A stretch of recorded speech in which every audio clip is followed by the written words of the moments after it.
नमस्कार दोस्तों, आप देख रहे हैं सिनेमा हॉल और मैं अजय परमात्मा। आज गंगूबाई काठियावाड़ी का रिव्यू। गंगूबाई काठियावाड़ी संजय लीला भंसाली की फिल्म है और यह थिएटर में रिलीज हुई है। इस फिल्म का इंतज़ार था लंबे समय से, क्योंकि संजय लीला भंसाली की मेकिंग में कुछ खासियत होती है और हम उनकी फिल्में देखना चाहते हैं। एपिक नुमा होती हैं इनकी फिल्में और इनकी फिल्मों में चरित्रों का निर्वाह और चित्रण बहुत ही खूबसूरत तरीके से किया जाता है। साथ ही सेट डिज़ाइन और बाकी चीज़ें भी बहुत ही भव्य और कलात्मक होती हैं। बात आगे करूं इसके पहले मैं चाहूँगा कि आप सिनेमा हॉल को सब्सक्राइब कर लें और मेरे साथ रहें। साथ ही buy me a coffee link पर जाकर मेरे लिए कॉफ़ी खरीदें, उसका लिंक नीचे डिटेल में दिया हुआ है।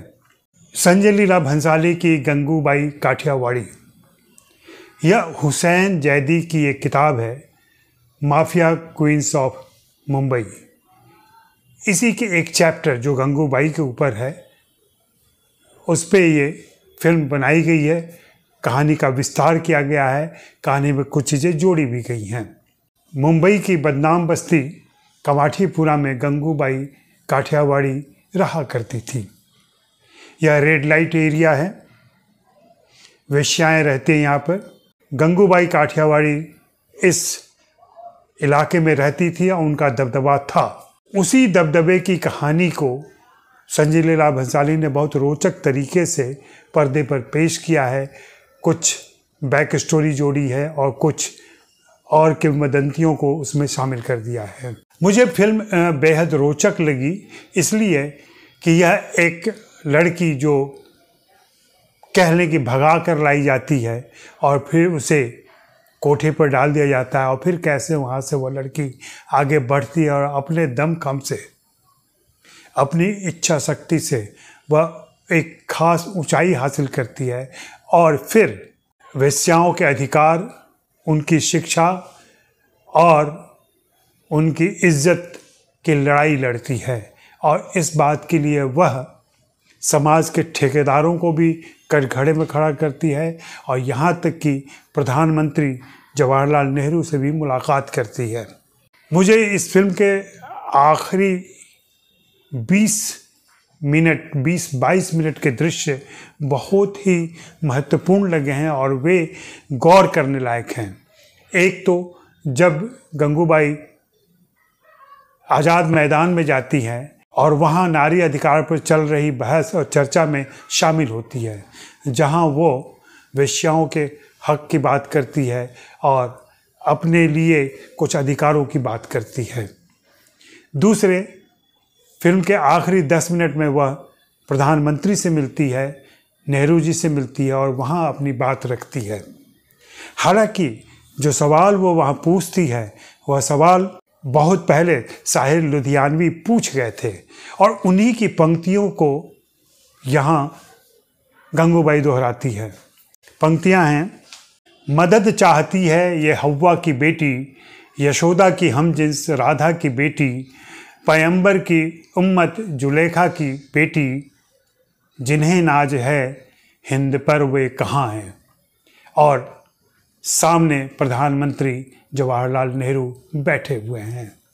ये सवाल कुछ ऐसे हैं जिनका जवाब अभी तक नहीं मिला है कि समाज में वेश्याओं की स्थिति क्या है और उनके प्रति समाज का कैसा व्यवहार होना चाहिए।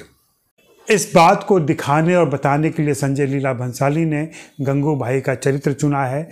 गंगूबाई जो कभी गंगा हुआ करती थी और कोठे पर आने के बाद वह गंगू में तब्दील होती है और फिर उसे अपने जीवन में अपनी अस्मिता के लिए, अपने सर्वाइवल के लिए किस तरह की लड़ाई लड़नी पड़ती है और कैसे वह धीरे धीरे धीरे धीरे इस ऊंचाई पर पहुंचती है कि वह पूरे कोठे को कंट्रोल करती है और कमाठीपुरा की लीडर बन जाती है। यह एक बायोपिक भी कहा जा सकता है और इस फिल्म में आलिया भट्ट ने एक चुनौतीपूर्ण भूमिका निभाई है। आलिया भट्ट का चुनाव संजय लीला भंसाली के लिए भी एक चुनौती रही होगी और स्वयं आलिया भट्ट के लिए इस किरदार को पर्दे पर संयत तरीके से निभा ले जाना भी एक गंभीर चुनौती रही होगी, क्योंकि यह फिल्म जिस परिपक्व और मैच्योर गंगूबाई की डिमांड करती है, आलिया का वास्तविक एज उससे मैच नहीं करता है। फिर भी आलिया ने मेहनत की है और वह उसे हासिल करने की कोशिश करती है।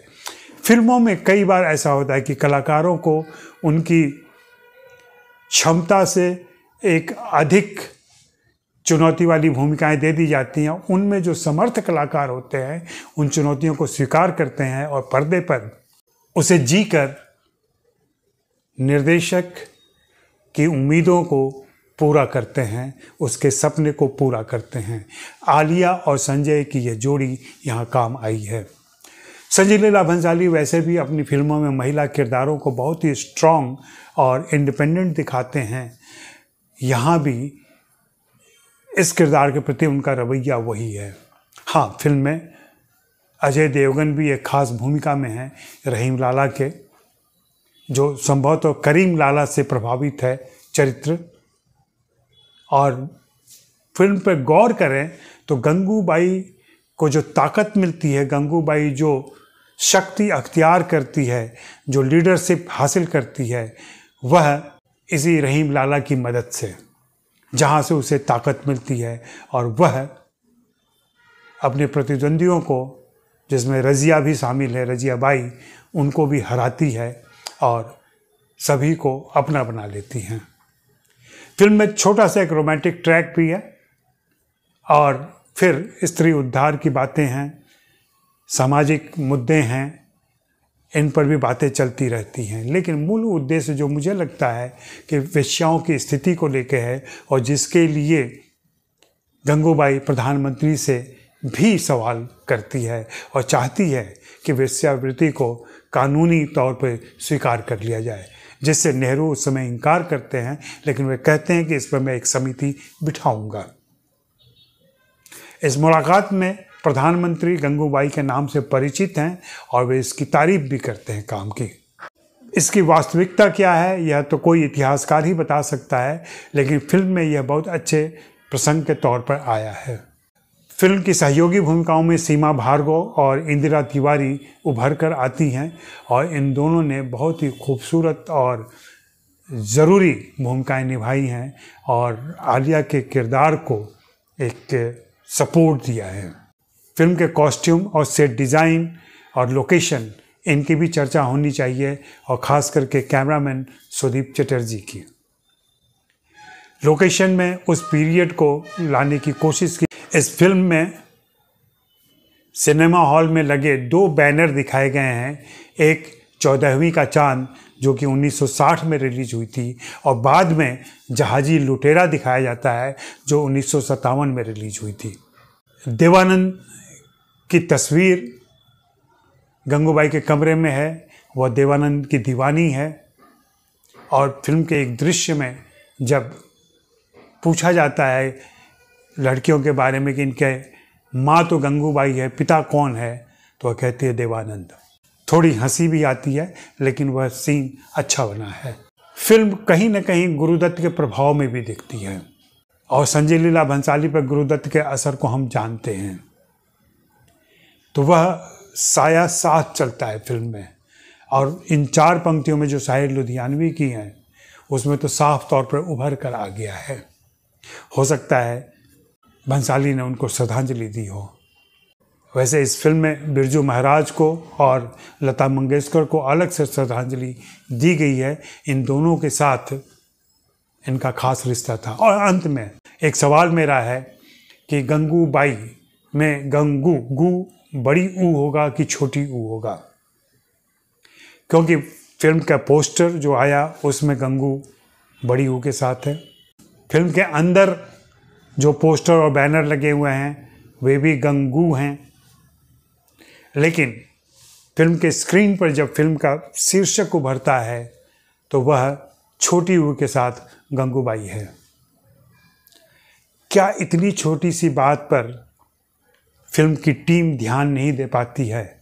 भंसाली को इस तरफ भी थोड़ा सा ध्यान देना चाहिए और दूसरे निर्माता निर्देशकों को भी ध्यान देना चाहिए कि जब वे हिंदी वर्णमाला इस्तेमाल करते हैं तो उसका सही उच्चारण और सही हिज्जे पेश किया करें।